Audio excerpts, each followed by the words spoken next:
G'day, guys, and I'm glad my video ninjas work so well. Okay, because it just makes Onipotence disappear and then reappear. Welcome to Oh, there we go. welcome to the Joshin-Strike podcast. We've got Onipotence here, joining me today. So if you guys don't know who Onipotence is, actually, you know what?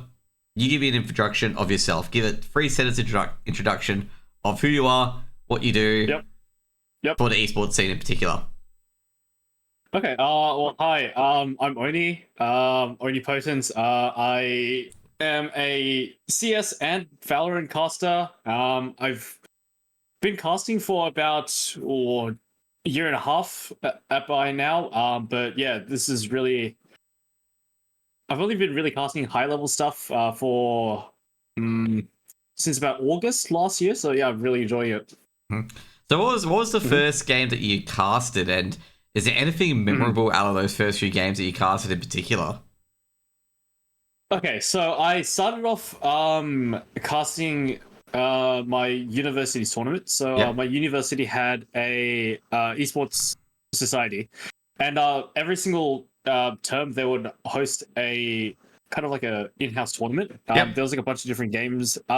The very first game that I casted was Counter-Strike. Yep.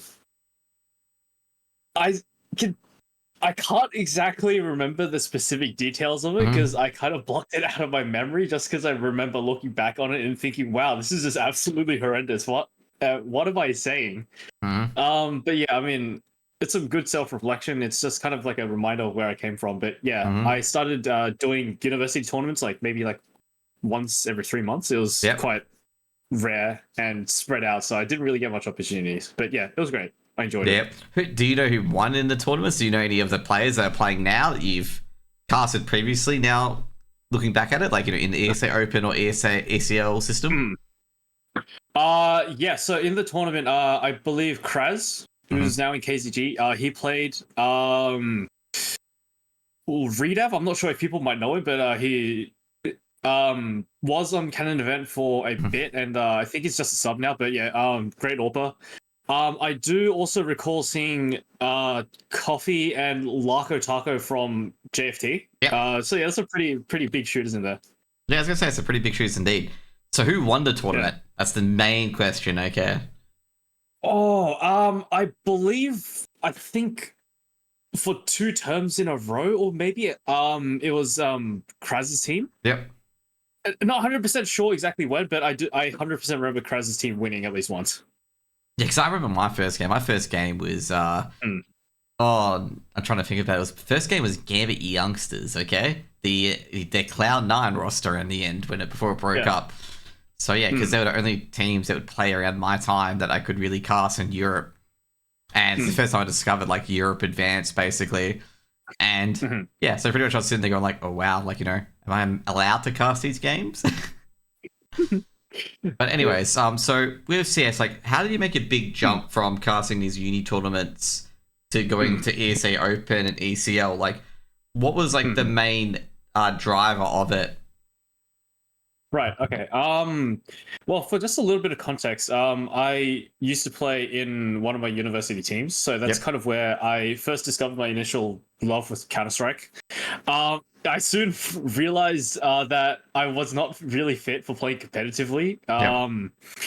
And then I discovered casting, which I, pretty soon realized this is what I do. This is what I want to do. This is really my passion. But yeah, it was just the university tournaments for a while. But I believe about halfway through last year in the last ESEA season, like at, Yep. at the very start of it, a couple of my friends were playing in one of the teams for ESEA season 51, Yep. and kind of as a joke, they said I should cast one of their games, and I actually took it on board. So my very first ESEA opens cast was the Bardos versus Vantage Academy, Yep. um, which was pretty cool. I'd never really done much Counter Strike like consistently before, Hmm. but yeah, funnily enough, Hoax, the CEO of Vantage, was actually in my chat Yep. because I made a tweet about it. And one thing led to another, and then I started doing casting for Vantage Yep. for a while. Um, and essentially, my personal goal was to just put myself in a position within the community where I could start doing a bit more higher level stuff. You know, make these connections and just get to know people. Mm-hmm. And just make as many relationships as I could. Yep. And yeah, eventually I felt like I developed myself enough, both in terms of casting skills and understanding the game, that I felt like I could undertake ECL. My very, very first ECL game was Vantage versus Art of War, if I remember correctly, in the previous ECL season. I still remember how nervous and scared I was the first ECL cast I did. But then after that, I mean, I just felt like I was on top of the world, that I could cast anything to anyone, and yeah, I've done like a bunch of different tournaments here and there along the way. So yeah, it's been great. What's the biggest thing that you've improved on since the first cast till now? Like, as in, like, work-wise, voice-wise, not hardware-wise, okay? Because if you say, I got a better microphone, I'll be like, yeah, of course. Yeah. So I'd say the two main things is kind of the energy and the pace that I like to bring. When I first started, I kind of let my nerves get the best of me, and then that kind of just overlapped on top of everything to kind of prevent me from actually, bringing out my passion, just picking all the right words and such. I was way too focused on trying not to mess it up. But I mean, now I'm just getting to the flow of things. I'm just taking everything in my stride, so I can, bring the energy. Just because if you do watch my ESEA cast, sometimes there is a lot of yelling that goes on. But yeah, that's one thing. That's one half of the equation. The other half, I'd say, is understanding the game a lot more at like a more tactical, strategic level. I mean, as I mentioned before, when I played CS, I wasn't really good at it. I still do. I still enjoy playing the game, but I don't play competitively. But I feel like now, after getting to cast, since I can actually see the whole minimap and all the players, and since I've been doing these high level casts with teams that are much more coordinated, I can really see the little nuances here and there, like, oh, why is this player here? Or why is this player throwing this smoke? Why is this player throwing this flash? And I'm just getting a much more better understanding of it, and I can pick things out. I can predict things that are going to happen now. So it's been really, really helpful. Has that helped you back into your gameplay when you play casually, or is it just like goes out? Yeah, 100%. Yep. Yeah, 100%. I've noticed that there's things that I wouldn't pick up before that I'm starting to pick up. Like, I think my biggest problem was kind of picturing where the enemies would be and predicting these rotates and how to manipulate these rotates and play off of it.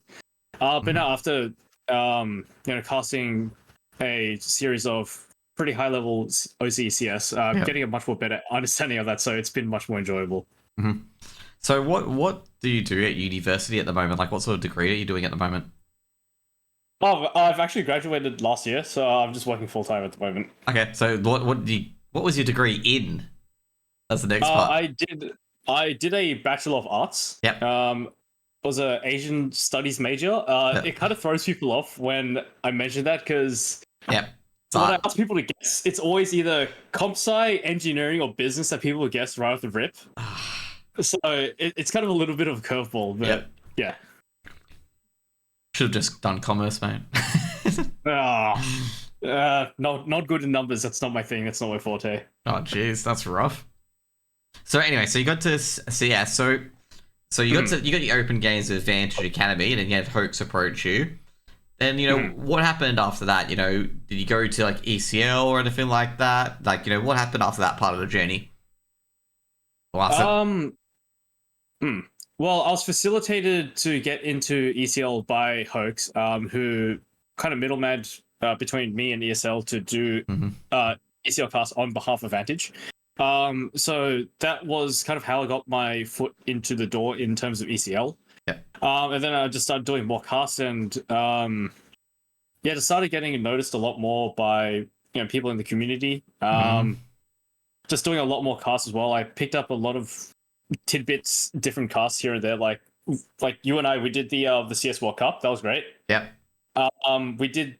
I did Dfrag Spark Cup sometime last year, late last year. So I just did like a lot of stuff here and there, just picking up whatever I can because I genuinely do love to cast. Like for example, ESEA, I wouldn't cast it. I don't get anything out of it. Yeah. I just genuinely enjoy doing it. So just picking up little bits here and there, just I'm just putting the ropes, putting the hours. Yeah. What's up? It's funny enough, someone actually did mention that World Cup cast, by the way. I was talking to, was it Payne from Mind Freak, and he just mentioned a game being cast by Metasports, and he was just telling us, like, how difficult it was, and how they also missed. So we missed, before we got to the game, that Ricky and Payne, like, Payne didn't have his bind and the bomb bound, and Ricky got a 4K to entry onto the site, Yeah. And that's gotta be painful. They took like 20 seconds to plant the bomb, so like Payne mentioned that and that we missed it. And they also mentioned like how like more well drilled Meta Sports were compared to them as well, which we did see. Yeah. It was really good as well. Sparks Cup, all I remember for myself is I came back from karaoke in Stockholm to cast that one half, and I'm just like, no, I'm done. It's 3 a.m. in the morning. Yeah. But that was pretty good. So overall, that was great. So overall, what's next for yourself? Because you've done a few tournaments here and there. You know, you got into ECL now. You've branched out to Valorant. What are you aiming for this year? Well, this year, early on, I kind of had LAN as a bit of a pipe dream, and like going international as well as something I could never dream of. But I feel like now I'm in a place where I could definitely start doing LANs as well. Got things planned, so that's going to be interesting to see. But yeah, so just getting into more LANs, just doing more, just getting into more higher level opportunity stuff, and I guess by the end of this year, put myself kind of in a position where there's potential for me to go overseas and cast as well, because that would be amazing. That would really be the dream. Yeah. Like, are you looking at like what sort of tournaments are you looking at? Are you looking at tier 1 or just looking at overseas lands or anything like that? Like, what are the main things you're looking at? Well, again, I'm not entirely too sure, but even something as simple as like Extremes lands, where it's just just Asian CS teams. I mean, that in itself would be amazing. That would be an amazing opportunity. But yeah, I guess every caster's ultimate dream is to get into a major one day. So if I want to really, really aim high, a major would be awesome. But even something like a regional tournament would be pretty sick, and IEM would literally just be mind blowing. But yeah. Also, I was wondering, like, you've gone to Valorant so far as well. What sort of tournaments have you casted so far in CS2 and also in Valorant as well? Okay. Well, in terms of CS, the main thing that I'm kind of getting my teeth sunk into right now is ECL. Doing ESEA whenever I can as well. Just helping out the little guys. But in terms of Valorant, so I've been doing a series of games called LPL Pathfinder, which is, I guess, equivalent to ESEA to some degree. There's different tiers of teams. Won't be talking about LPL much. We don't worry. I'll refrain from speaking about LPL here, but I've also done Valorant Challenger League, which is essentially the Valorant equivalent of ECL. What else have I done? I'm also doing a bunch of Game Changers tournaments. So Game Changers is the female and marginalized genders division. That's also been great as well. And I've done a charity tournament last year in December as well, which is also amazing. So just, again, same as CS, just whatever I can pick up. If someone asks me, hey, do you want to cast this? I'll take a look. And I'll take it on board if I can. What's the biggest thing that you've learned from, like, in casting in general, really? That other casters should really work on, like, as a first priority. Good question. I think it's. Hmm. Oh, this is a pretty tough question because I mean, there's a lot of aspects to being a good caster. So do we ask the audience? Like, you know, you're on your 50-50, phone a friend. Yeah. You want which one? Which one? We don't even have multiple choices, mate. So 50-50 does nothing. You know, let's ask the audience. Let's see what they think. What makes a good caster? All right. Because I feel like it's rather than just one little aspect. I think there's a lot more that goes into it, like little bits and pieces that kind of build like a puzzle together, rather than just one big factor. Mm-hmm. Yeah. You know, I'm not you know saying that one factor is, you know, reign supreme over the others. It's just one thing that yourself subjectively learn to be more, like, you know, more important for yourself. That's what I mean by that question. Actually, I'd say having a solid fundamental understanding of the game is definitely very, very important. Because I mean, I don't want to rag on people, but I mean, I've seen casters here and there that really don't have a solid fundamental understanding of the game. Yep. I mean, like me, like I'm not amazing at Counter-Strike, and I'm just a bit more of a casual player. But I'm around people who have very, very high level expertise in the game as well, and you know, I'm watching a lot of pro games, so I feel like over time I'm just, I guess, compiling my knowledge base. Yep. Of, you know, the technical nuances of the game, and just having a very, very solid understanding of the game. Like, for example, you know, something like rotates, positions, utility, exec utility, just something as simple as that. It really shows as well if a caster does or doesn't know anything about the game. Yeah. So the audience is going to be very, very perceptive about it, because, you know, as a caster, I mean, you're there to kind of commentate on what exactly is going on, but then you're also there to explain why it's going on, why this player is throwing a flash. And if you can't really explain that in layman's terms or very simply to the crowd, they're going to pick up on it and they'll know and they'll criticize you for it. So I'd say for any aspiring casters out there, definitely just play the game. That's really just base level. Just play the game and understand how the game works. I thought casting was just drawing little pictures on the map every time you hit control. Oh, dude! I thought they're here for my stick figures. Damn, I've got it all wrong. Oh, we've got to go back to the drawing board on that one. Yeah, definitely. You mean draw on the map again? Nah, so Coops. Like I said, not having a bias is important for 100%. Yes, I agree. I disagree. Okay, Coops, you're just wrong. Okay, just wrong. Yeah, having a bias, like, as long as it doesn't like completely overtake the cast, like having a bias, like favoring one team or not, doesn't really impact it too much, because you can just use it to bounce off as well. Because you can, like, you know, if they know you love FlyQuest and they lose and whatnot, you can really bounce off it very well. But when it comes to a fact where you never talk good about the other team, that's when it impacts your casting. That's how I feel when it impacts your casting. Because, like, you know, when FlyQuest lose, I'm just, like, sitting here going, like, geez, this is not great. And watching them versus 3D Max when they couldn't win a rifle round to save their life was a very difficult watch, but at least they won pistols. Yeah, of course, yeah. I think for me, the ethos that I take into my cast is I try to be as unbiased as possible. So, you know, when a team is getting stomped, it's very, very easy to point out the blatant blunders that they're making. But in my opinion, a good caster will definitely highlight the huge mistakes that the team is making.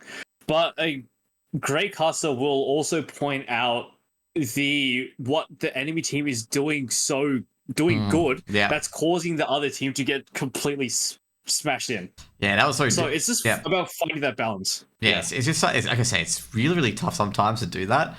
But yeah, that's probably one thing in particular, is like find out what a team is doing so great in the first place, because sometimes teams are just like really good nade placement, great smoke placement. I think in particularly great flash placement. In fact, one of the flashes, I think it was ASAP, I think it was TJP did for ASAP, where he got everyone blinded, and ASAP had an easy triple kill, just had to doink 3 heads, and that's it. They couldn't see him.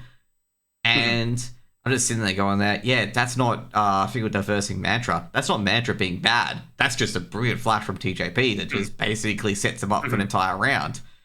And I do. For other casters as well, I sometimes feel like you need to hit that control button to get the mini map out, and just have a little bit of draw on it as well, on like key parts of the round that like turn things around. So yeah, and also as well, Coops also asked a funny question. What's your favorite Attack on Titan character? Very, very hard decision. I do have a couple of favorites. Just chaotic evil it and just say Eris, okay? I forget his name. Eren. Just say Eren. Yeah. I mean, Eren's fine, but I feel like I'm a bit more of a Zeke enjoyer. I do like a good Zeke. Yep. I would like to only do some round breakdowns on map. Yeah, you got to to be fair, that map is like a basketball sort of thing where you draw like the entire thing, arrows and whatnot. Would love to see only do some round breakout. Yeah, I mean, I'd be more than happy to do so. Yeah. Yep. What sort of like things that you want to add to your cast but you don't have it yet? Like what sort of extra additions you want to make to it, or anything like that? Like any features or like content segments or anything like that? Well, I guess what Brocha said is definitely a good addition. Because I mean, sometimes I find myself, I do talk about sort of, what happens round by round, why this team lost this round or why this team won this round. But I feel like me delivering a bit more of an overall picture of the entire game. By just looking at the map, finding, this player played this position incredibly well the entire game, and the enemy team just couldn't get through. Or, this player kept playing this spot, and they kept just getting picked off way too early on. They're just playing the same spots over and over again, so the enemies just capitalize on it. So I guess that's one thing that I would definitely consider bringing into it. I just need to kind of figure out how that's going to work in. Like have sort of like a heat map of like where certain players are playing in certain areas. Exactly, yeah. So, if someone's playing plat or dust 2 a lot and they just sit there, it's just red and everything else is blue.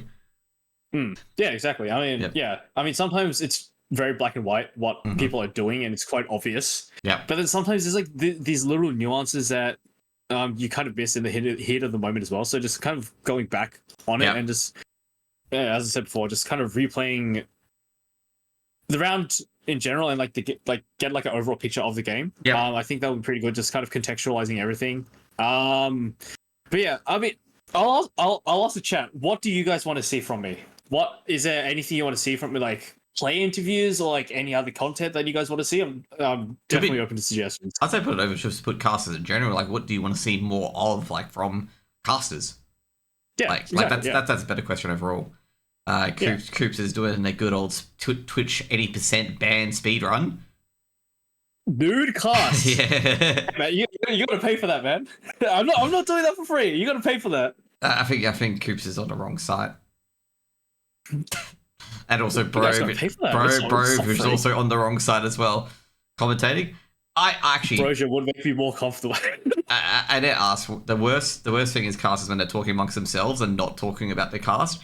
Yeah, I do find I agree with that. I do find that quite often. I've done that sometimes during anti-ecos where like the other team is going to completely stomp them into the ground very hard. And again, I can't do that with FlyQuest because they lost so many anti-ecos that, you gotta be ready for the Tech 9s to win. But that's one thing as well. I've seen some casters do it. I've even done it myself.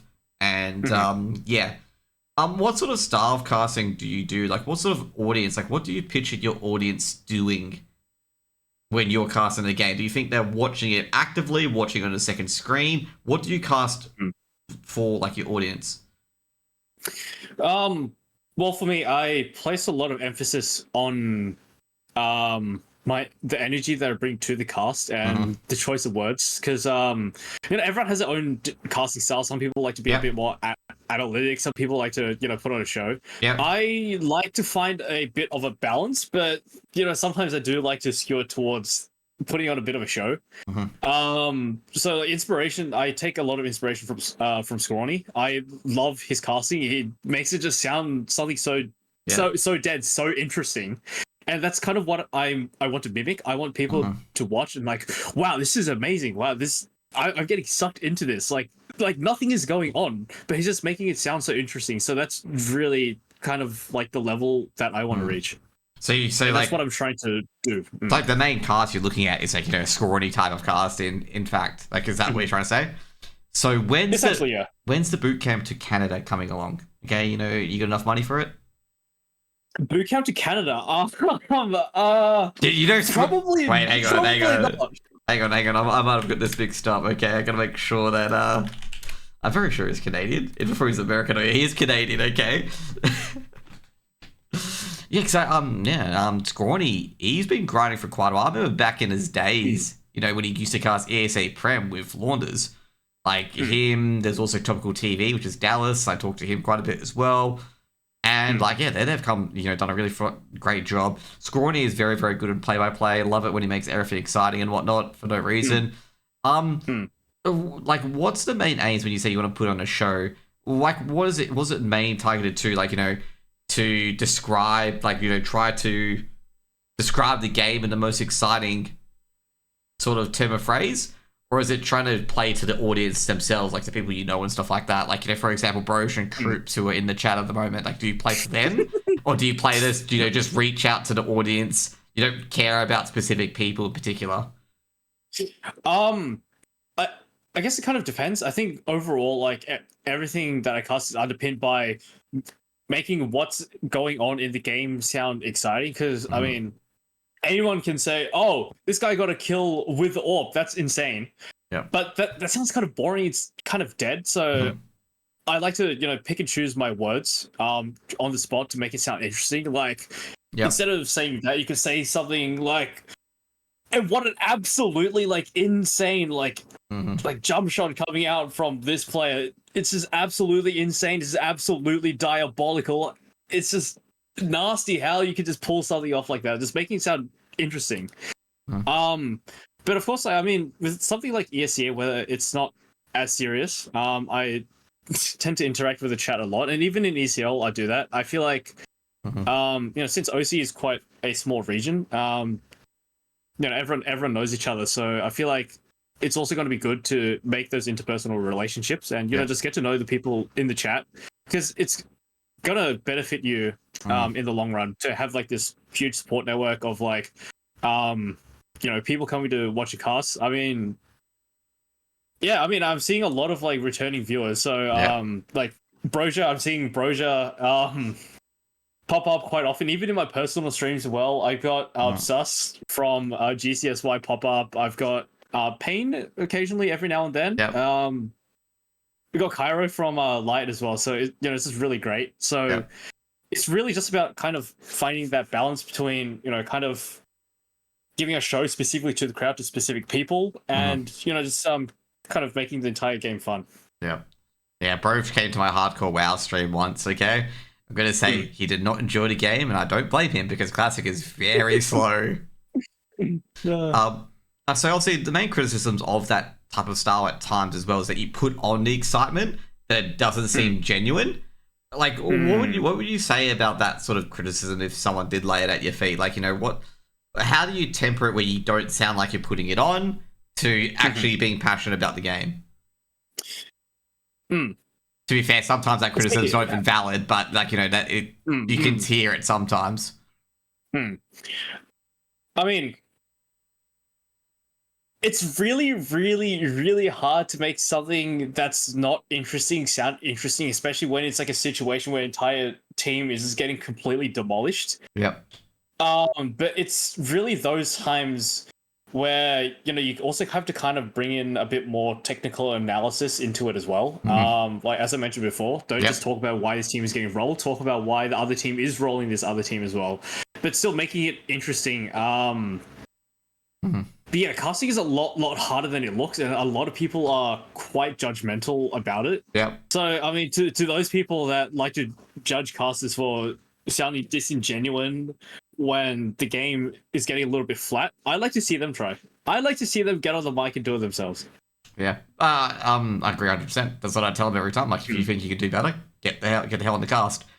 And then exactly. And then I get told I'm too aggressive, and like, bro, like, you're the one calling me shit. Get on, bro. Like, just, because I remember what was it? It was a comment about, I think it was, who was it? It was a comment about Dust. And I'm like, this is the most unwarranted comment about Dust because just talking about his analytics. I'm like, bro, this guy is you don't know in the background because he was like going on like a podcast like 20 to 25 minutes. There's a tech pause. It doesn't sound like a tech pause.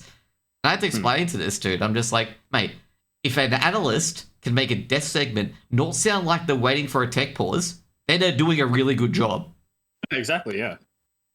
Yeah. Because I knew when I saw the game was meant to be on 5 minutes ago, I'm like, oh, there must be a tech issue. Like, I just look at it and be like, yeah, 100%. So yeah, so that's one thing in general. Like, do you temper that, or is it just like, they don't know me that well? Sometimes most of these people are just like, they have a different view of the game. Well, I mean, for me personally, I've been fortunate enough to not have much haters coming on in my chat. So I've never really had a situation where, I kind of need to manage that, but I feel like if I do come across that situation, I wouldn't say ego is the right word, but I'm self-aware that the skills I possess when I cast are good, and I am 100% sure that I know my value when it comes to casting, and that I know I can put on a good cast. And 99% of the time, these people are just rage baiting. They're just trying to get a reaction out of you. So just letting them just do whatever the hell they want, let them say whatever the hell they want, and just don't give them any attention, because at the end of the day, that's exactly what they're looking for. They're just trying to rage bait and get a reaction out of you. It's just, who cares, really? Yep. Yeah, I'd say overall, definitely a lot of people who rage bait, particularly, just want a bit of attention and whatnot. Now, the most important part with ECL, what do you do with the raging betters? I just ignore them. I mean, it's kind of annoying. They're a bit of a pest. But if you want to gamble, sure, that's not my call to make. I can't tell you what to do with your money, but just don't ruin the experience for everyone else. Like, if you want to gamble your money away, sure, go for it. But just don't be an asshole. Like, some people are here just to genuinely watch and enjoy the game, while you're just blowing your money. But do you have any? Do you have any funny better stories, like the funniest better rage that you've seen in your chat, and you just can't stop laughing? I haven't really seen that many betters actually in my chats. It's just been my little, I like to call it my little fan club. Just kind of just going off in the chat. It's pretty funny, but I love these guys. So I've been fortunate enough that most of my casting experience has been very positive, and I'm getting a positive reaction from the community. So it seems like this little fan club that I've somehow created is putting the betters at bay, which is quite nice. My funny better story was one guy was so confident that Copenhagen Flames would be another team, and they lost. And he was telling me how he had his personal bookie and that they would do everything. And then, after Copenhagen Flames got completely slaughtered, he was like, I'm calling my bookie now. This is rigged. It's unfair. I want my bet refunded. And I'm just sitting there cackling going, mate, do you know not know what betting is? Like, you can't get a refund, bro. Yeah, I mean, these people are just delusional. Yep.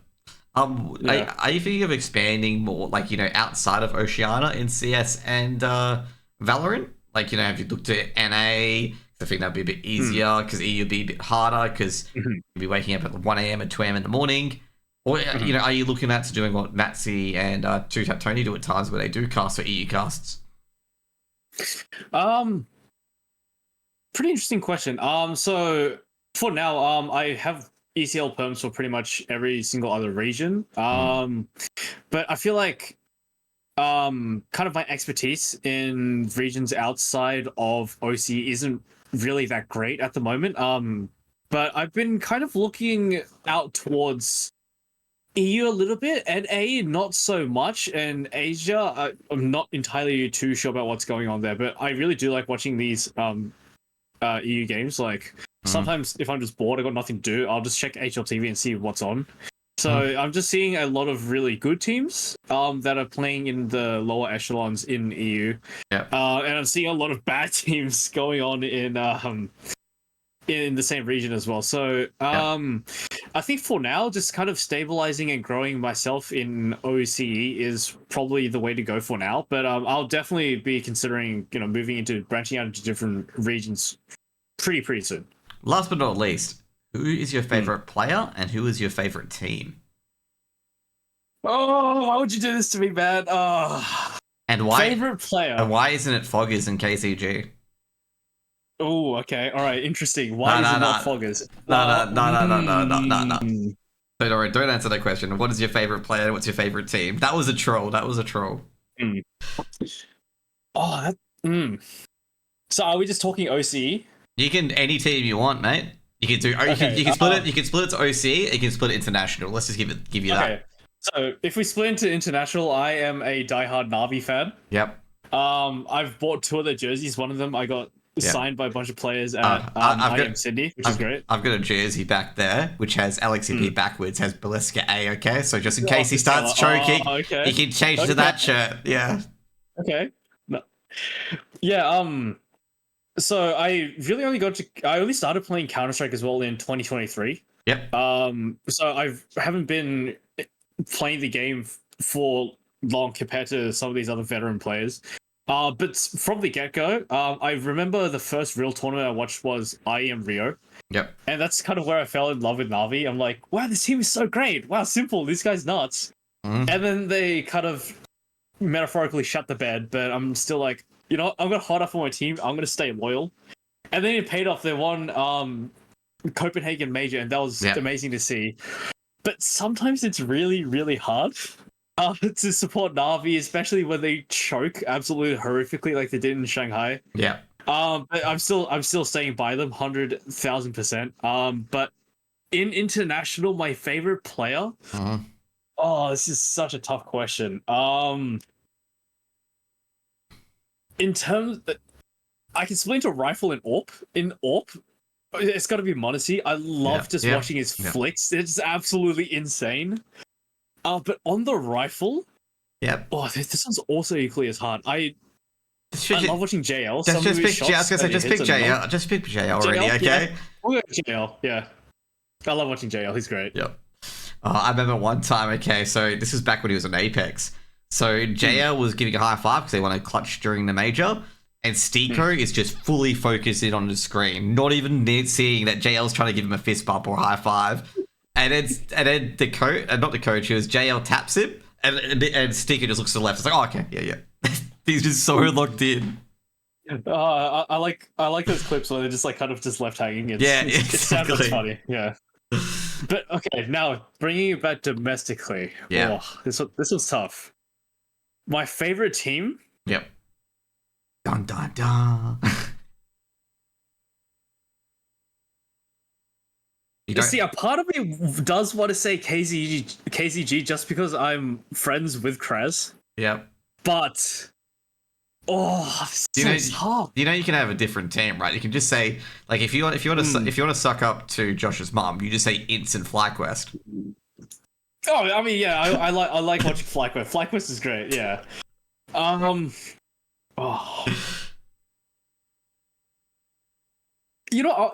I'll go with FlyQuest. They're the peak representative of OCE, so it's always nice watching a ins clutch. It's nice watching Dexter, the old man, frag out. Yep. Yeah, favorite player.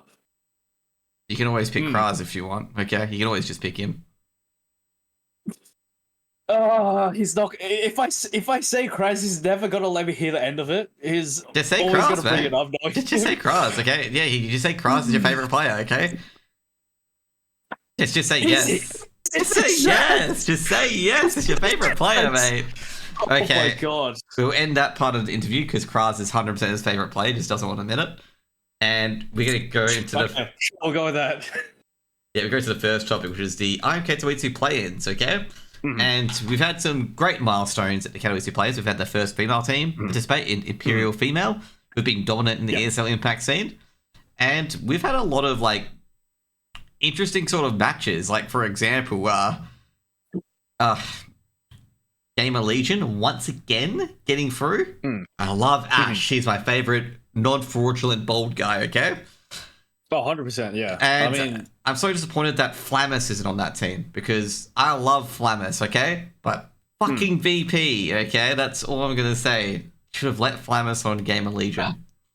But overall, like for these guys, Freddy Max was one of the teams I expected to go through fairly easily, 2-0, because they're a very good team. I felt Heroic got a really shit draw because they got Liquid first round, and I think Heroic's a bit above. Big being absolutely putrid against Wildcard was something I didn't expect. Like, they were just bad. Like, JBR just absolutely railed them. And Astralis. I mean, what's happening there, man? They're like, these guys are playing well below their potential. But anyways, give me your take, man. Give me your take on it all. okay, Like, highs and lows and things to look out for. Well, I mean, I've caught a couple of the games here and there. Well, I'm still on the Astralis hate train. I've never really liked them. I think even the org itself, they're kind of scummy as well, considering what happened with Bro. Since then, I've kind of jumped on the hate train, and I love to see them lose. Taking a look at Furia, I also don't like Furia as.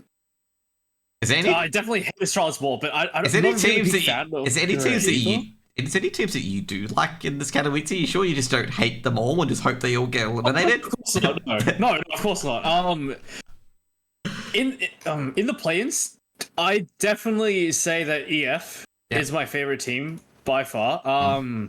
I've had my eye on them for a while, but they really kind of popped up during the latest major. Where I think they did get into the playoffs, if I remember correctly. Yeah, they did. I think they got to the playoffs and just like they got eliminated early on. Yeah. Which is already impressive enough. I don't think anyone really expected them to go that far. But you know, since then they had a bit of a plateau. But it's really great seeing EF like pop off now. Yep. And I mean, they replaced Calix with Jota, which I'd say was a good decision. But now we're seeing an EF. Like before, it was all like, oh, Xantares peak. Oh, this guy's crazy. This guy's carrying the team. But like now, I remember there was a quote from like a couple of games ago. I'm not sure who said. I think it might have been Maja, but they said like the entire team can now do well even if Xantares is quiet. Yeah, which is definitely 100% true. I mean, Xantares, he's a crazy rifler. Yeah, but I mean, you've also got some crazy aimers on the team. That you got Woxic on the AWP. He's nuts on it. He's had a lot of experience. And yeah, I feel like EF are just an incredibly well-rounded team. And their ceiling is quite high, so I feel like they're going to go pretty far. You're underselling Ricadia a bit there as well. I think Jota was a brilliant addition. I mean, Jota was playing so well in Sungal, and he was like the main catalyst for that team as well. Like, if he gets a 2K or 3K, like they were just shitting on teams, but he just did that. And Ricadia as well. Like, Ricadia's been a young talent who really popped off in DreamHack Yoshiping, I think in 2023, where he played amazingly well, and everyone was like really highlighting how good he was as well. I'd say overall, what were your biggest? So obviously, Eternal Fire, your biggest pro. I like Game of Legion. I think Game of Legion, they've beaten some pretty decent teams. They beat Pain as well. I think Game of Legion's got a real shot because they beat Pain, because Pain's a tough team to beat. I think they're the best team of Brazil at the moment. 100%, I agree. Yeah. Now the other one is the Imperial female team. So obviously that was their first or second international tournament. I'm going to say their first map against Fury was very, very promising. They didn't obviously have the IGL and Tori, who's actually an integral part of the team. But I've got to say, I was like sitting there last night being like, okay, well, they'll at least take a map of Big, because Big were absolutely rubbish against Wildcard, and I don't rate Wildcard that highly. And when I woke up and they lost, I think it was like 13-5, 13-4, and there was very positive sentiment about it, I just didn't really agree with it. I'm just like, guys, they lost 13-5, 13-4. They didn't look in the game at all. Like, the Na'Vi games, they looked in it. Furious first map, they looked in it. I think at the same time, like, happy they participated, but you still want them to be more competitive. There's still a lot more work to do. They need to be in a position where they can potentially win the game. Now, I'm not expecting them to beat fucking Spirit, but I'm expecting them to try and be competitive at the moment, because trying to celebrate their achievements now when they're losing 13-5, 13-4, when they're not in a position to win the series or win a map, that's not a good thing. That's I feel like that's celebrating mediocrity. And it usually can downplay teams as well, where they feel like that's okay enough when they realistically should be really challenging these top teams. Now, I can understand, like, I think the players personally are all disappointed about the fact that they didn't get double digits against Big at all. But, like, a lot of people from the community that I've been seeing, I'm just like, guys, we shouldn't be celebrating this. You're celebrating from just turning up to a LAN. That's not good enough. They need to start beating these teams in particular. And they've got limited opportunities to begin with as well, because every loss in the tournament just drags your VRS down a lot more. And you're going to get to the point where you're not in that top 32 or you're not in that top 24 and you won't get those invites. And it's going to come a time where that's going to start occurring. Because this rare situation, I know Foreign fucking goes off on about it non-stop. And I hate it when people do this. It's like, guys, this is a symptom of a transition. Like, you can't magically have this new system up and running perfect when you're coming from a closed system like ESL Pro League and whatnot. It has to ease into it. And some stuff like this is going to happen where you're going to have teams that, are not the same caliber of teams currently in a tournament being there. It's just a part of the problem. You can't magically fix it. You can't have we ignore this team because they've played in these tournaments and that's it. Otherwise, it's going to extend further. People are like, oh, they got it from CCT. They shouldn't be in here either, and stuff like that. So I feel overall, Imperial female team needs a bit of work, but I gotta say, overall, they are a lot further ahead than where the female scene was previously, and I don't think anybody can deny that at all. Oh, 100%, yeah. Because yep. Sorry, I talked for far too long. All good. I mean, I was quite surprised to see a female team actually make it to IEM Katowice, and the tournament before that they made it Last Bounty. That's the one, yeah. I mean, I think it's great. I mean, as of late, we've seen a lot of orgs kind of drop their female rosters. We saw Na'Vi Javelins dropped. We saw Ensathina dropped as well. So it's kind of a bit of a letdown. But I mean, seeing the Imperial female team come in, I'd say personally it's a great win for the community as a whole, because I mean, we're getting a lot more inclusivity, we're getting a lot more diversity, and I mean, as you said, I mean, there's definitely a lot to work out for them, but on the flip side, I'd say, I mean, this is really their first litmus test going up against teams of a pretty decent caliber. I mean, big isn't really. Let's be real, big is not that terrifying. Well, but that's what I mean. Like, you should like, I'm not saying that it's not bad or exclusive in particular or inclusive. Like, it's great to market out to obviously the most people you can. Having a female league is very, very important in that regards. It's just like, at the same time, you need to make sure you have the best teams in all of these tier 1 tournaments. And they're getting closer. I'll give you that much. They are getting closer to being better. I mean, taking Na'Vi to OT and Mirage, taking Fury to OT and Mirage. In fact, Big played against it and dropped their auto ban of Inferno to ban Mirage purely because they know Imperial's good at it. I'm just saying overall, they just need more depth to their map pool in particular. 100%. And like, it's good, like, not to over celebrate over these things in particular. Like, the big achievement points for me, like, what I'd celebrate on is if they take a map off one of these teams. Okay, that's the big thing. That's the big progress point. The first progress point was getting into an event, which arguably they didn't, like, there's a VRS transition. It's a rare opportunity. They're not going to get it too often, okay? Because when they play open qualifiers, they don't get in, generally speaking, or they get close-ish but not in. The next one is, get competitive against a team at least. And we've reached that goal at Blast Bounty, where they got competitive against Na'Vi. And Na'Vi were, like, sweating and had to open up the strapbook. And Wonderful tried some silly stuff that he got his, he's got, they challenge the arrogance play, when a team gets arrogant, where they try these very showboaty sort of plays, like get the knife out or force up on a second round of CT. They punished that, and it was great. And also, Cat got an insane clutch, Zaz got an insane clutch. It was really, really good to see. But the next point, like, we don't want to celebrate here. The next point is when they start beating teams and getting a map off teams. That's when you've got to be like, hey, this is going really, really well at the moment. And, I just want to temper a lot of people's expectations. But I don't want to yap on about Imperial Female too much. They are a great team in the Impact. They are a pretty standard, pretty decent tier 2 team. On the other side of the detractors, some of the detractors are very, very shit to them, okay? I've had one guy, like, says, keep linking a screenshot of them losing to a 5-stack and face it. And I'm like, I've seen a lot of good teams, good men's teams in the top 20 who go to open qualifiers and lose to some fucking random Polish mixed team in an open qualifier. Yet those sort of people are not yapping that Fnatic are the worst team ever. They are mouth firmly shut, but since, obviously they've got some bias against it, they start talking, and it's just like, ugh. And then you got, I don't know, you got the king on a foreign, and it's just like, mate, you're arguing in bad faith.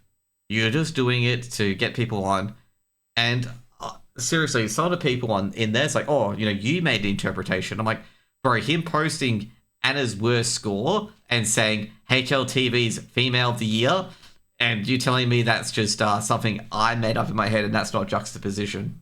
Like, it's pretty out there.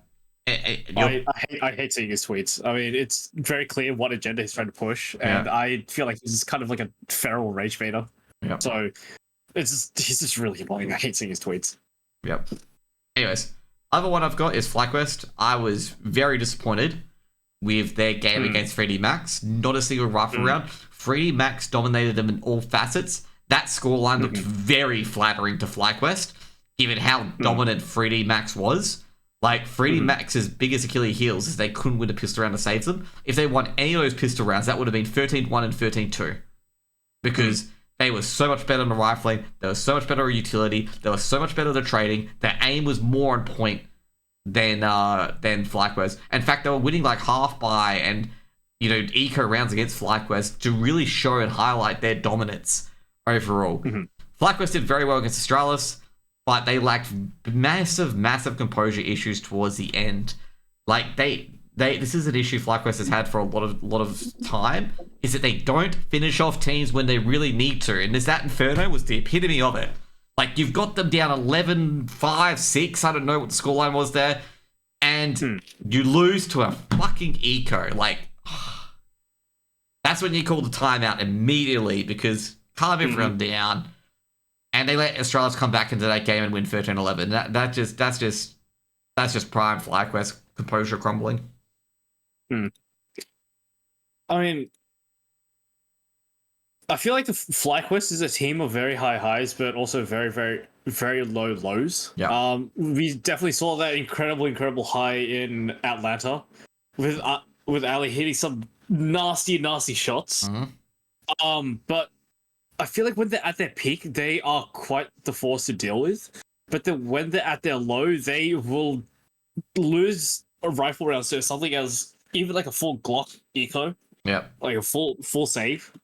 And also now having Rigali in as the replacement for Ali as well. I mean, they've had some time to, kind of mesh him into the team. But of course, it's not going to be 100% there just yet. They're still going to be working out things here and there. Because I mean, every single AWP has a different play style and how they decide to use it. Like someone like Modesty gets a lot more aggressive. But a lot of AWPers, they tend to be a bit more passive and a bit more reserved, and they won't try and go for those hero plays. Ali, in my opinion, was definitely a little bit overzealous in certain aspects, where he would try and go for a hero play, but he would just miss the mark. Or he tried to make a play and it just wouldn't really work out. But I feel like Rigali is much more reserved compared to Ali as well. Compared to Ali. Ali, just say Ali. Makes it easy. Yeah. I mean, Rigali's hit some crazy shots, but I feel like he's a bit more disciplined just from the fact that he comes from EU as well. That no shade to Ali. I love watching him. He's great. But of course, having that EU experience is going to be much more advantageous. And just trying to fit him into the rest of the team as well. I mean, the core's been together for years and years and years. So they've definitely had time to mesh. But now I feel like FlyQuest are getting a lot more international experience with some of these better teams in EU compared to the Greyhound roster before. I mean, we're seeing FlyQuest now in pretty much every single A tier, S tier tournament now in EU. They're in the top 20, so yeah. Yeah, exactly. Yeah. So on one side, they're getting a lot of experience. That's for sure. Against these very highly ranked EU teams. But on the other side, there's always going to be kind of the concern of how badly they're going to get smashed if they do against these EU teams, because they just have so much more experience. They have much more support, especially in these much more well-funded orgs as well. I mean, FlyQuest is a pretty well-funded org. Don't get me wrong. I was gonna say, I mean, someone with prestige like Na'Vi or like G2, they have so much resources that can just throw at their teams and just continue to do R&D on their players. So I feel like FlyQuest, this is a good starting point, I'd say. Just delving deeper into EU tournaments. There's still definitely a lot more work to be done, but I'm proud of the Aussie boys. Proud of the boys. It's not smooth sailing. Yeah. But I feel like they're going to get to reach a point where they can start, posing a huge threat against these EU teams. I mean, we saw them take out MIBR quite surprisingly 2-0, which is nuts. So that's already a good start. That's already kind of a good signifier that they're heading in the right direction, which I'm very proud of.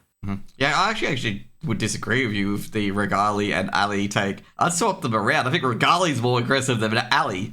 I feel like Ali's more supportive because Ali nails the flashes and the smokes and whatnot. Like, Ali used to throw a lot of nades. True. Because Ali's flash percentage was up there with Jame and Fallen, which is incredible. So that's why I thought he was more supportive, because he would flash in in Dexter at Vexside. If you've noticed that the riflers from FlyQuest have gone a bit down in rating because they don't have the flashes coming in from Ali and stuff like that anymore, because he used to throw a lot of those in. So that's had been switched around a bit as well on who's doing those flashes now to let the riflers go ham. And it also sucks that Ince's form has been pretty crap lately as well. He hasn't really hit his stride at all, hasn't really got back into the server, which really, really does suck. But I think it's more adjusting from a supportive wallbot like Ali, for example, where he will throw those flashes in for his riflers and a team's more rifler-oriented, to then putting an AWPer who will make plays, because obviously Regala's made a lot of clutches, great clutches, and he's on top of the scoreboard as well. It's just how do FlyQuest adjust that? Because it's going from one star of AWPer, which arguably saying, it's a dying breed because Jane got benched, Furia didn't get into the playoffs, and FlyQuest didn't get into elimination stage, while the aggressive AWPers, your Monacies, your Shiro's a bit more passive, but your Monacies and your aggressive AWP players and stuff like that did, wonderful included as well, did get into those playoffs. And it's like, is this type of AWP preferred to these support players? And that's what FlyQuest probably saw on the analytics and picked up Regali, because Regali is one of those players. Overall, it's probably take some time to adjust to that, where your AWPer is going to make a play and could be one of those star players. It's going to be hard for a lot of those teams. I mean, you can even see it with VP at the moment, where they really haven't adjusted to the fact they don't have Jame anymore. So, and I feel like we're missing a few teams that we haven't talked about as well. We talked about Astralis. VP's going through growing pains as well. Saw were just horrible. Like, they were just... They fell apart. They really did. They just were never in against VP. VP's a gatekeeper team. If you can't beat VP, you're not going anywhere. Like, the two teams I include as gatekeeper teams is Big and VP. And if you can't beat either of those, you're going to have a very, very rough time. I feel bad for the NA scene again, because Liquid's versus Complexity in an elimination game. The third time that this has happened. Liquid are a weird story. They tried out Yakinda for nerds, and they've actually gone backwards, which surprises me massively, given the fact that Yakinda was such a problem for Liquid. 100%, I agree with that. But, I mean, again, I think it just kind of circles back to those teaming issues that, I mean, Nerds is nuts. He's absolutely... He's crazy. So, but again, having just a new player just always changes the dynamic, whether you want it to or not. And I just feel like Liquids haven't really been that great at sorting out the team dynamics in a short amount of time, in a reasonable amount of time. I feel like it takes them quite a while to, kind of sort through. I mean, they had Skulls on for a while, and that didn't work out, so they dropped him after a while. So I feel like Liquid is just one of those teams that take their time, quite a long time, in just sort of figuring out the team dynamic, and they just really haven't found anything that's stuck just yet. But I do have hopes with Nerds in the roster. Yeah, I guess as well, Complexity, I expect them to lose this BO3 against Liquid. Liquid got more better players under in particular. Some people did highlight that they have a lack of aggressive players because Nerds is also a passive rifler. They've already got 3 of them in the team. You know, Naf, Nerds, and JKS. That's one in particular, but I think overall, I think that's mostly it for the Kato Yap. We've got the actual tournament to go on, and I think we got in Group A, we got G2, Falcons, Vitality, and FaZe, and in Group B, we got Spirit, Na'Vi, Mouse, and Mongols. And I've got to say, G2 have got a very easy route to those upper finals, to be honest, because you know you win your game with G2, you are versing either Falcons or a lower seed team, like coming up from the play-ins. And I feel like it's the easiest way because Falcons without Saw and without Nerds and all of those players that made that heroic lineup very good. Now, obviously, Falcons, they're not there and they're floundering, even with Nico in the roster. I feel like this new Falcons roster is definitely better without a doubt compared to the old one. The old one with Dupree and Sub Harris and whatnot. But I don't know. We really haven't seen much of Falcons too much yet to make a solid, I guess, assumption. Yeah. But I mean, just take a look at Blast Bounty. I mean, they beat ENCE 2-0, which I mean they should have. Yeah. They were beat by Eternal Fire 2-0. So I feel like after a while, we'll really begin to see what effect bringing in this entirely new roster around Magisk has. Yeah. But I have a creeping suspicion this might be a case of Furia syndrome, which I like to call it, where they think bringing on these like singular superstar players it is going to change the entire team and make them like potentially a major winning team. But that's really not going to be the case. Yeah. I mean, all these players individually, they're great. I mean, Dexter's a solid AWPer, Magisk and Nico are great riflers, and Tessus and Kixon's a quite the IGL as well. Tessus has always been very, very consistent on heroic. But it's just like you can have all the jigsaw pieces, but sometimes they just don't fit together. Yeah.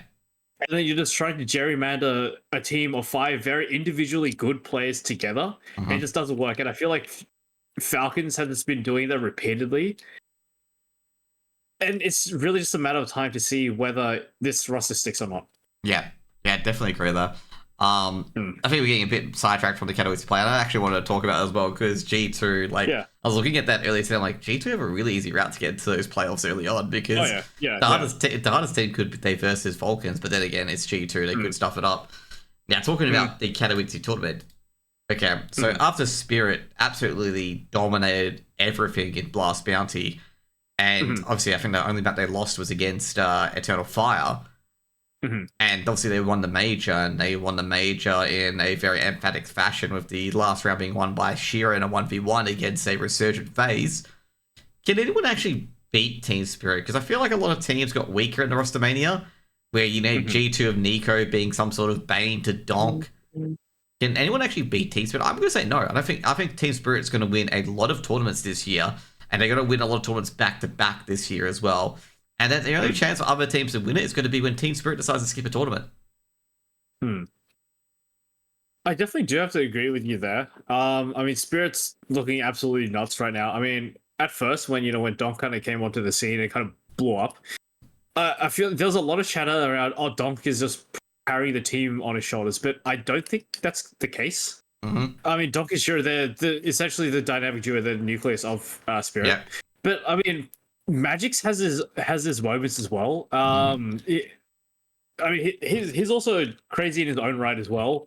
I mean, Chopper and Zontix as well. They're doing their part in supporting the team as well. But I mean, again, it just comes down to Donk and Shiro, in my opinion. I mean, let's be real. Donk is on some shit. He's absolutely nuts. Donk is the opener. Shiro is the closer. That's what I call him. Exactly. It's just a nightmare. It's a nightmare to go up against.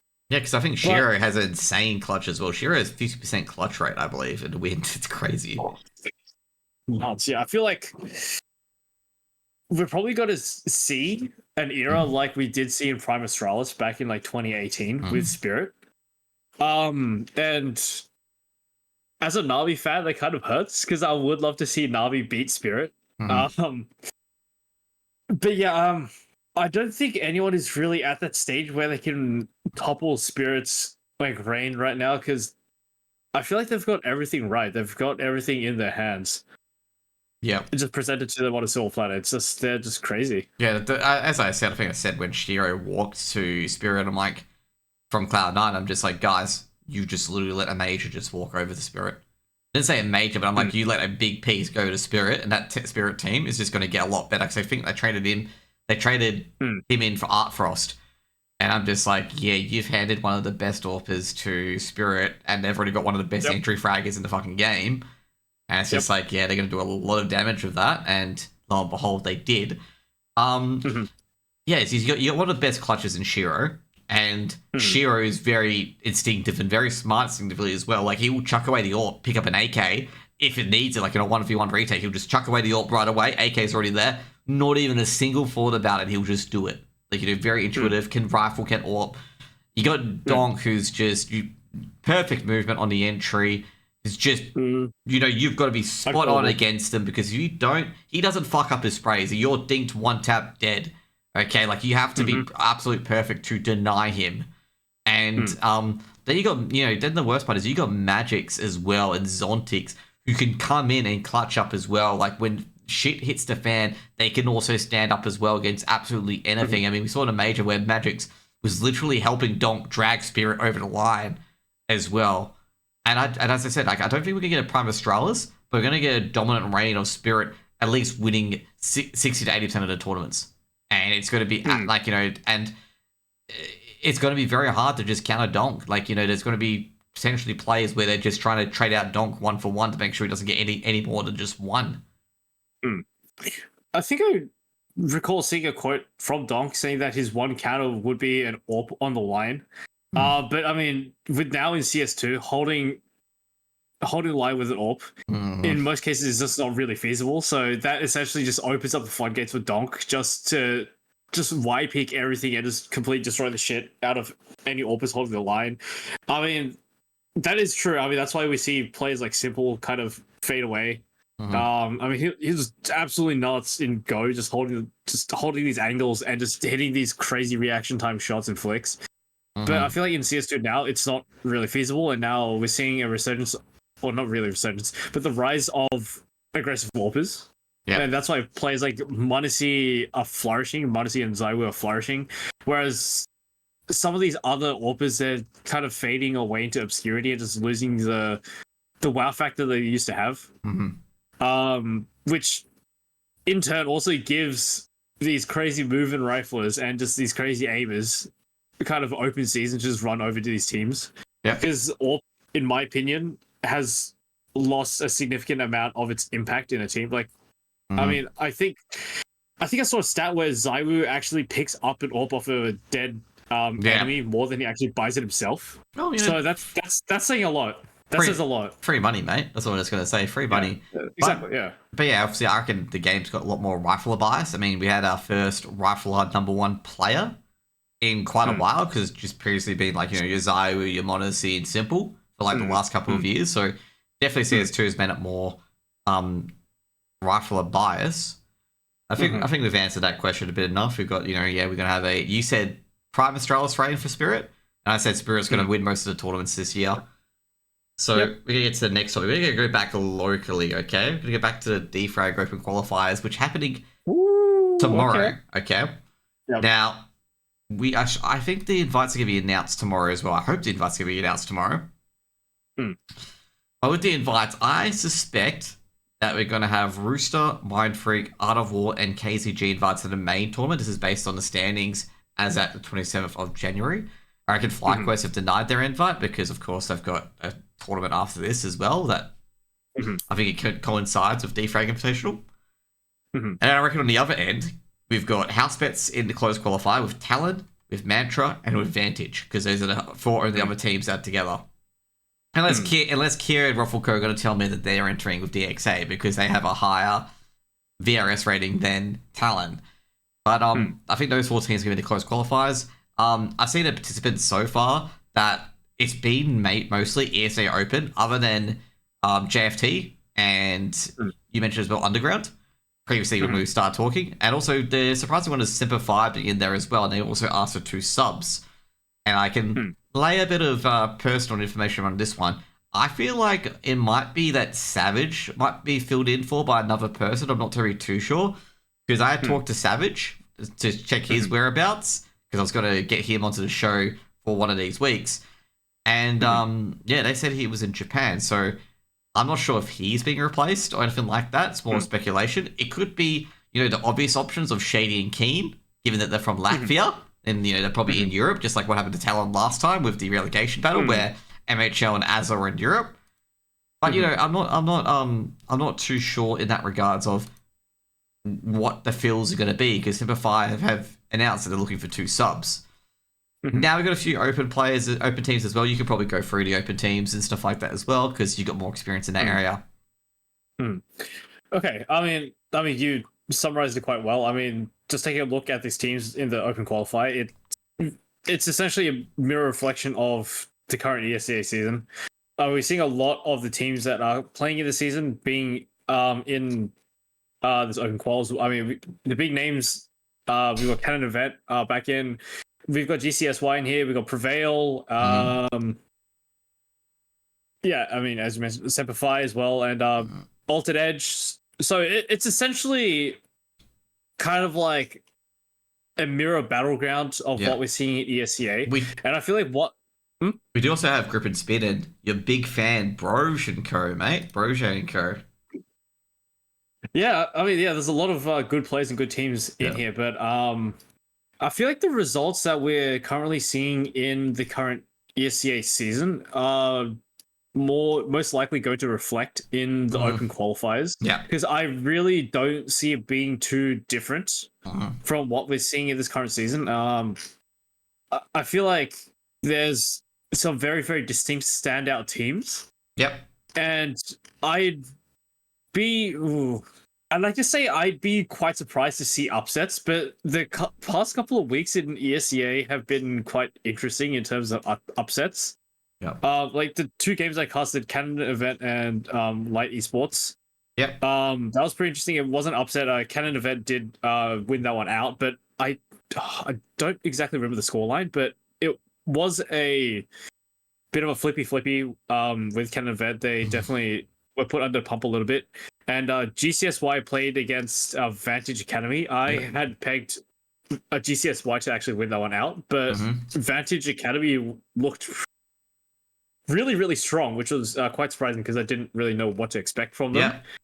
Yeah. So overall, I feel like it's more than likely going to be mirror matchups, mirror results as what we're seeing in the current ESEA season. But I feel like there might be a couple upsets here and there. Yeah, I gotta say, because the first round's BO1, so there could be some definite upsets there.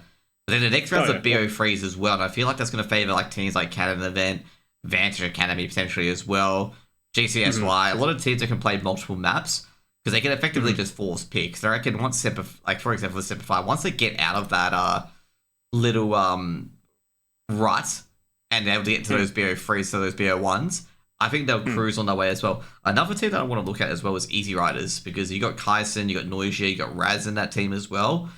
And that's another one we should probably look out for as well, because there's a lot of veteran players in that roster that had played on, like, they've played international tournaments as well previously.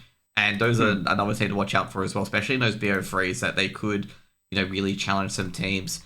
But I do agree with you. I think for the 4 teams that go into that closed qualifier, Simplify should be one of them. I feel like even with the subs, they'll be able to make it in. And then it's just going to be the mixture of like the top ESA open teams. Like I do expect Canon Event to potentially sneak in. I'm not sure about the rest in particular. Like there's a few ex-ESL players in all of these as well. It's going to be just who's going to beat each other on the day. Underground and JFT, I feel like Underground could miss out.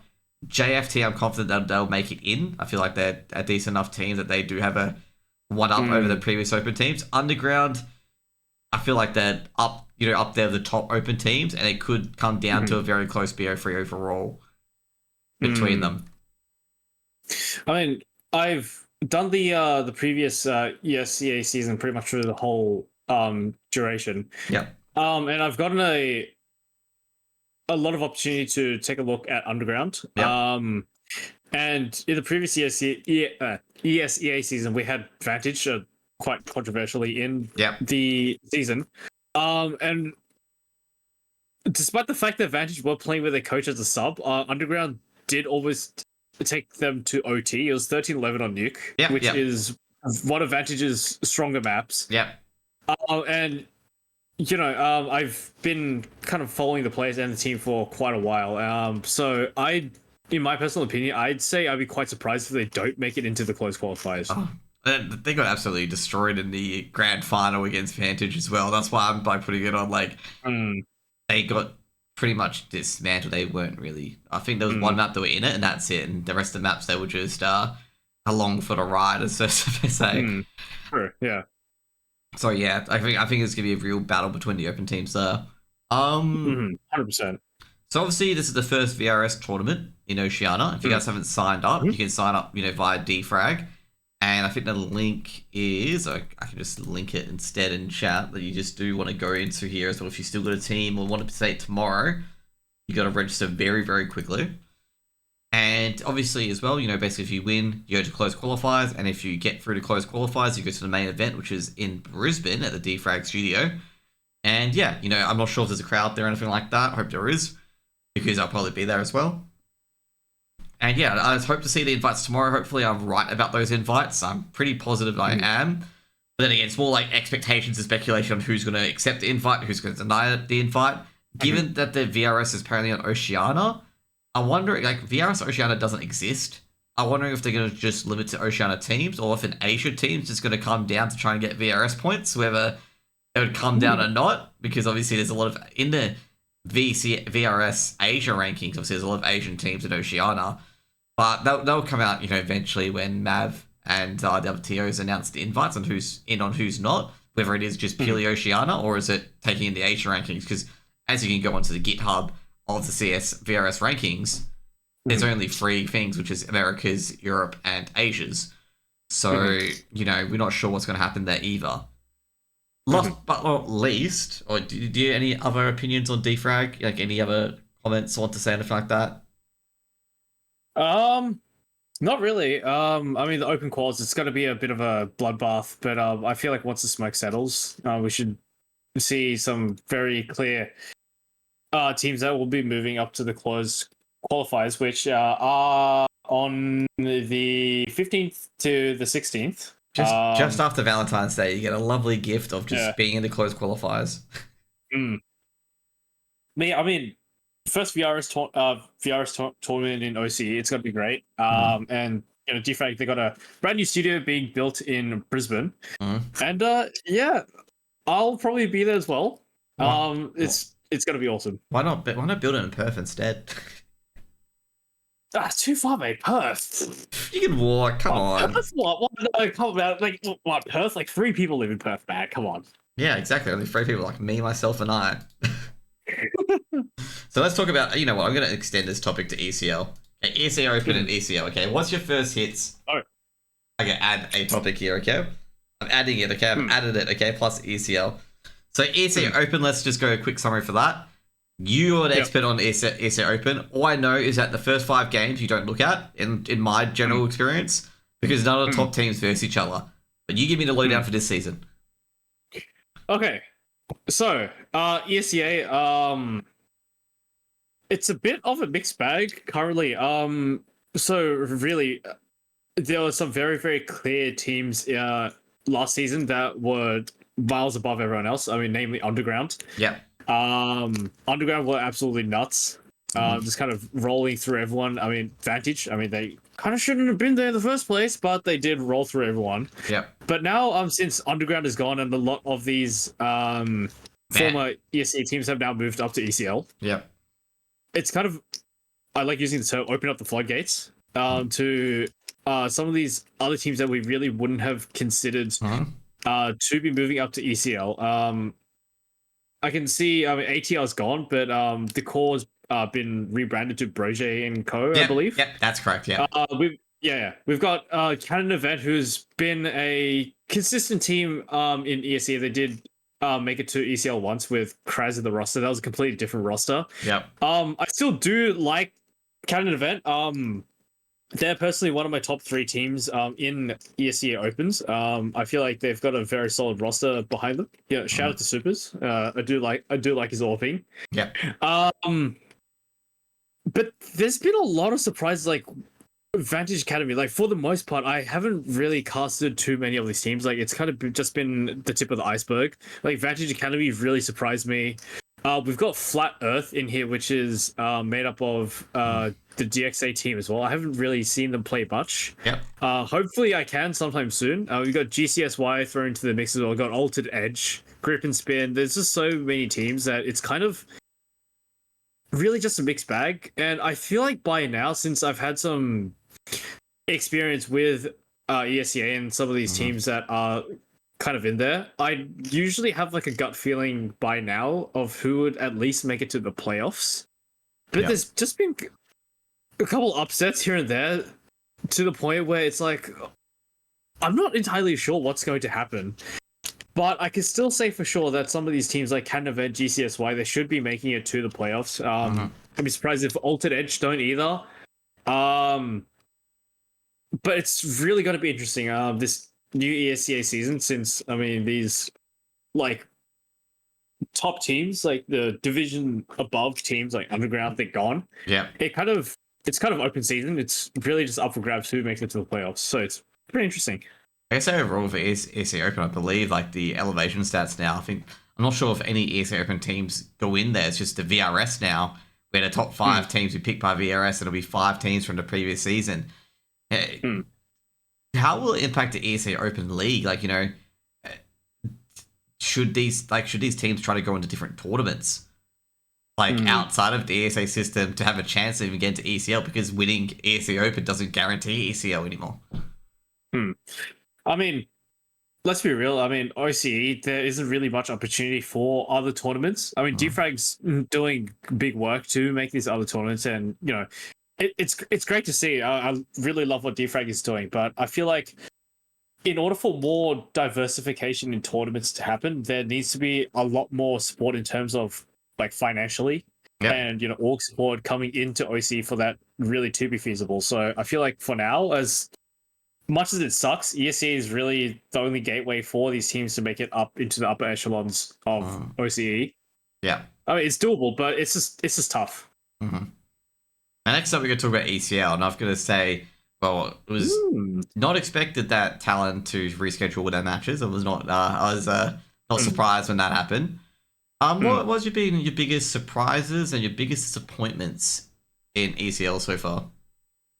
Okay, so I've casted one of the ECL games so far, which was KZG versus Mantra. Yep. And I mean, I kind of, you know, favored KZG to win that one out.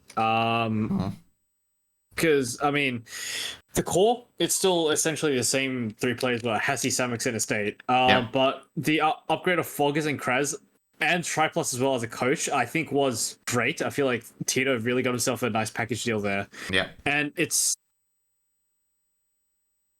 paid off.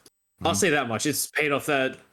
But I feel like KZG aren't exactly in 100% in a spot where they can win out ECL just yet and make it to EPL. I mean, I've had a chat with Kraz before as well about what he thought as well. And he essentially summarizes it to that KZG is kind of a gamble at the moment. But I feel like, you know, give this team a little bit more time, and it's a gamble that will pay off one way or another. Yeah. And just taking a look at these other teams, I mean, we've seen JFT and Underground go head to head. I feel like JFT and Underground, they're both the new kids on the block. So I feel like they need a lot more exposure up in ECL to be a lot more competitive. Because I mean, the rest of these. It was such an awful game for them at the start because it's like a key game and it's your first game. Yeah, it's a bit of a nightmare matchup. I don't think either team really enjoyed that one. But yeah, I mean, Underground JFT, this is good experience, but realistically, I don't think they're going to be winning ECL by any means. But what I find interesting is Vantage. Yep. So Vantage, I've had a bit more experience with the team and kind of the ebbs and flows of it. I was still there when Alec was on AWP, Yep. and they brought in Mingovi and Super, and Jinxie with the latest addition. But I think he's been officially Benched. benched. Yeah. So Mingovi on the AWP IGL. I mean, AWP IGL is tough. Let's be real. It's not, but I mean, I feel like he's doing quite well on it. And Drox is just a very, very sharp rifler. So I feel like they got a good rifle core and a good AWP IGL. Yeah. But again, they're not exactly a new roster, but a newer roster compared to a team like Mindfreak, who I personally believe is the top team in ECL at the moment. They kind of just look really unshakable. Sorry, who? Mindfreak. Okay. So yeah, I mean, I'm gonna kind of like I'm gonna disagree with that. I'm gonna say Rooster's the top team because Rooster smashed Mindfreak 2-0. Yeah, Rooster beat him 2-0. And I gotta say, like, ASAP looked really good. They picked up DPR. He looked really good. Chelios looked fucking incredible. Like, we're seeing some old Chell. And they look like, and also TJP just does, misery business kind of thing. And they slapped Mindfreak around. They beat them on Nuke as well. Mindfreak, I gotta say, KZG, I agree, 100%. They are gamble. I mean, they completely, absolutely stomped Mantra. And you have no idea how angry I was when they served up that slop against Mindfreak. Oh, that was a hard watch. That was a bit of a rough one. That 13-5 was flattering to KZG of how dominant Mindfreak was. That 13-1 was the epitome of what the score should have been. Because Mindfreak were winning the aim duels, the utility was great, the trading was great. KZG's one round they got Mirage is because Texter played with his food. Texter was trying all his fancy peaks, and then basically, I'm trying to think who got the 2-tap in the end. It wasn't Kraz, it was like Samux, that's right. Samux sprayed down Texter to end the round, and Samux was on like 40 HP, and it's just like, Texter played with his food too much, that's why he lost. It's a 1v1 retake. So far at the moment, I think Rooster, they are cruising at the moment. They've won the key game against Mindfreak, because that's going to be a key game for the playoffs in particular, that they have their head-to-head over Mindfreak. And also as well, they had a shit start last season where they dropped games. They've won 4, didn't drop a game. They got the revenge against Mantra as well, because Mantra denied them playoffs last season, because Mantra beat them, which put them to the tiebreak of KZG, and KZG went above due to margin of victory. The other one I want to say on the down low is Housepets. Housepets brought back PZ for Omachella, and they beat Underground quite handily, didn't drop a map. They also dropped maps last time as well when they started the season, where they lost random maps to, I think, DXA and Arcade and stuff like that as well. They did drop a few maps. But the biggest disappointment me is Art of War. Art of War got completely handed their ass to by Art of War, by our Mantra. Yeah, they got Art of War, lost to Art of War. They just lost to themselves. Was it 13-7, 13-5? Yeah, and Mantra is, of course, they've got a fairly good lineup. I do respect Cheeseball quite a bit. But, look at it Out of War. That lineup's got more firepower than Mantra by margins. And they're not even getting double digits against a team that they really should be beating. Yeah, I mean, the one tournament that I can kind of go back to is, the Extremes Land Quals, where Out of War, they reached the grand finals against Semperfi. Yeah. And they really put Semperfi through the ringer. Definitely. I think if I remember correctly, it was a 2-1, which is very, very close as well. So I feel like the Art of War that now we're seeing is kind of like a bit of a shadow of the former selves. No Terry. Not entirely sure what's going on there. Terry was crazy. He was nuts. So I feel like, again, it just kind of goes back to the teething issues with having new players on the team. Yeah. Hopefully they can get it sorted out very, very soon, because I do have a bit of a soft spot for Viridian. He did play on the in one of the uni teams I went to. I do have a lot of love for Eddie, but I've got to tell him to his face that, hey, Art of War, they're not looking too great. And obviously losing Terry for Kipstar, I think everyone knows, you're trading Terry, your top fragger, for Kipstar, who's, probably an ESEA Open player, probably top end of the ESEA Open player. It's a big downgrade. and it showed a lot in the team in particular. And yeah, I gotta say, like, if you're losing to Mantra, yeah, you better, instead of, the meme, better start to learn Chinese, buddy. You better start learning to get to play ESEA Open soon, buddy. Because I feel Mantra is like one of those gatekeeper teams. If you can't beat Mantra, you have no business being an ECL. Say, see, Cheeseball, you are the standard, okay? And I love you.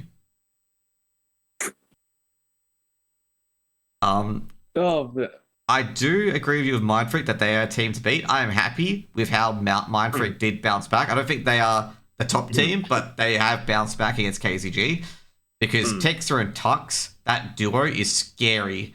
And watching them terrorize KZG like they knew what they did last summer was like horrifying. Like KZG just didn't have an answer.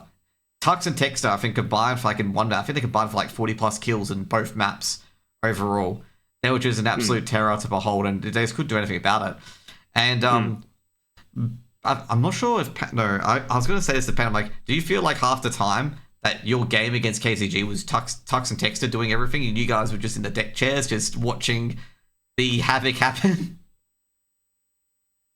I mean, I did watch that game, and yeah, it was quite demoralizing as a bit of a KZG enjoyer. I wanted a bit of bias there, but it was not a good game to watch. I wanted them to do better, okay? Like, 100%. Yeah, I love Foggers. Foggers is, amazing guy to talk to and whatnot. But that was, I'd say, like, I think I've said to him, or I said to one of the KCG boys, like, that's the worst game I've ever seen you guys play. And that was horrible, and I think they agreed as well. Because, like, when you get the results that they did against Mantra, they won 13-3 and 13-5. Expectations were through the roof. I was speaking competitive game against Mindfreak. And, yeah. They weren't competitive at all. Looking at the future fixtures, obviously we don't have them yet. The next games are to the end of the month, okay? And obviously no FlyQuest. We haven't really seen Talon yet. I don't know. That's what I was going to say. I guess overall, I don't think we have, like, next game's the 19th, not the 28th. Yeah, it's quite a while. Yeah. I'm not sure if this season's really fleshed out yet, but I feel like Rooster's going to be a contender and Mindfreak is just close behind them. I reckon we're going to have, like, at the moment, based on what we've had so far, we're going to have a very good consolidation final, a very good upper bracket final, and a very good grand final. And I still stick by my predictions in not the recap. It was by ICO's article, Harper's article, that Rooster going to win it, and ASAP's going to be MVP, and DPR is going to be the biggest surprise package. Interesting. Yeah, I mean, I did read that article, and for the most part, I kind of agreed with most of everyone's sentiments. Yeah, but I still do stick with the fact that Mindfreak are, in my opinion, are still the top contender. I mean, Rooster, they had a really good game. But again, Rooster's been plagued by a lot of issues since they lost Danger. Nedic and Danger. Yeah. Horrible mistake, by the way. Danger was quite the sharpie, and losing Nedic as well just only hurt them more. Yeah. Yeah. But I feel like the game that we did see against Mindfreak was like a glimmer through the cloud of what the Rooster should be as well. But it's really just a matter of can they sustain it in the long term and continuing on. Because, I mean, Mindfreak are an incredibly consistent team. I don't really recall any game where they've done absolutely horribly and had such huge jumps in performance. Yeah. So if Rooster can continue this upward trend, then yes, I would agree that Rooster is probably the team to take it out. But I still stick by Mindfreak as well, and just the fact that they're going over to Stockholm as well to get that EU experience as well, it's only going to add to their repertoire. Yeah.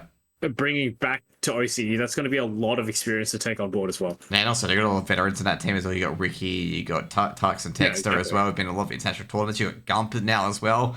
Funny that I call Gump a veteran now. Gump's been in a lot of international tournaments, and I feel like he's like the veins of ice in this team as well. Like, he makes unfavorable situations favorable. He didn't have to use that superpower that much against KZG, but he makes the level of rounds favorable as well.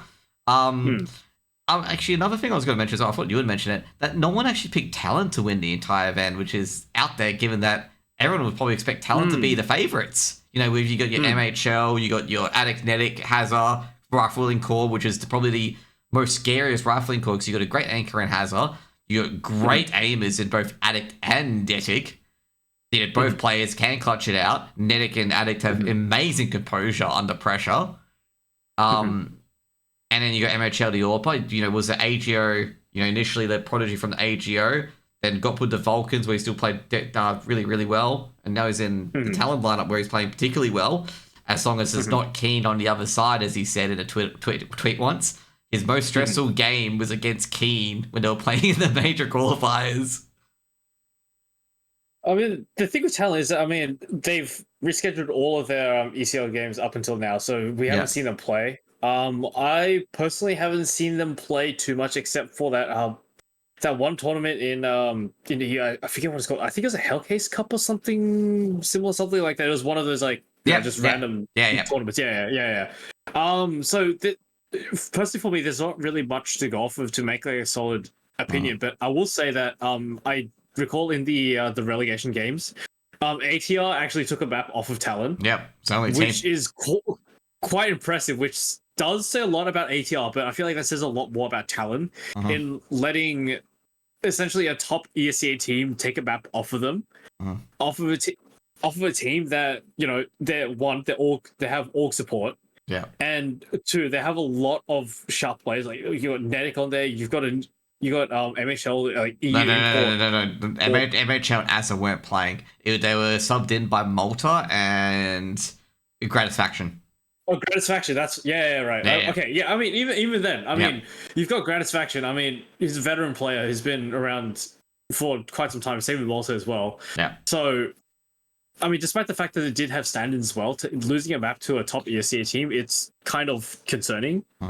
But again, I don't know much about them as of yet. I haven't seen them play as of much, so I can't really make a certain decision. But it's just time will tell. Yeah, I guess overall they beat FlyQuest in the BO1 with MHL and ASA, so that's giving some indication. But then they completely shut the bed against the BO3s against the other teams, which may seem to be like they can anti-strat FlyQuest, but the other teams they don't really match up well against. They beat Semper Fi in I think it was 2-0. It was a pretty close BO3, but Talon had more stamina in that major qualifier than Semper Fi. So Semper Fi just petered off and Talon just took the game. They're definitely probably one of the favourites going into this, but they also had a really close BO3 against Rooster, I believe, to qualify for the RMR, where Rooster did take a map off them, and that was without DPR, because they had, I think it was JHD or something like that back in the roster back then, because this is when Danger left. And JHD, he's not a good player. Let's just put it that way, okay? He's not good. And DPR's leagues above him. That's why it's probably the pick of that, The fact that Rooster grabbed him is incredible. And the fact that KZG even had DPR for any amount of time is a miracle in itself, given, how high DPR ceiling is. He's also like Pain of the AWP, like DPR AWPs too. Him and Pain are incredible AWPers that to watch out for. But yeah, the reason why I say that Talon stuff in particular is that no one said they were doing anything. Like everyone either said was Mind Freak or Brewster. And myself, I'm a bit shocked about that. I thought one person in the article or 2 people in the article would have said Talon. Because you got your good IGL Nazar, you got your 3 best riflers, and also you got a decent European AWPer. I picked Rooster because I love dark horses and underdogs. Maybe that's it. What do you think? It just kind of goes back to, we haven't seen Talon much, but statistically, just on paper, it should be Talon winning it out because, as you mentioned, they've got a very, very solid rifle core. They've got an EU import AWPer as well. And they've got a veteran IGL. So on paper, they definitely look like the Premier team. But again, on paper is often quite different from reality. And we just really haven't seen them play in OCE as of yet. Yeah. So there's not really much to go off of because if I know anything about OCE teams, sometimes they can completely flounder, but then sometimes they can just come out with an absolute star showing as well. So it's and we've experienced that internationally as well. Falcons, okay, that's one example. Australis, another example, where teams do that are less than the sum of their parts despite all the star power they have. What was your reaction when FlyQuest withdrew from ECL? I was not surprised, really. Yeah. Because FlyQuest has been dominating ECL like forever. And there's just really no doubt about that. But I feel like it's just better safe than sorry. Just when it comes to it, because if they do drop a map, it's going to be absolutely devastating for the VRS score, and I feel like that's just a risk that they're just not willing to take, nor is a risk that they should be taking anyway. So it's very understandable. Well, but in saying that, the exit of FlyQuest, in some ways it's good, because now it gives some of these other OCE teams a chance to take that spot that's always been taken up by FlyQuest. Which should be pretty interesting, because I feel like there's, as we've had this conversation, there's a couple of contenders for that title, so it's going to be even more of a bloody battle between these top teams to see who comes out on top. Yep. Even without the VRS system, I think FlyQuest were going to withdraw from the ECL regardless. You've seen the Mongols do it. Okay, the Mongols withdrew from Asia ECL last season. Look where they're at now. They're qualifying for ESL Pro League on world ranking alone. Like they don't need the Asia ECL anymore. They've outgrown it. Now I was going to say that 80% they were going to dog it.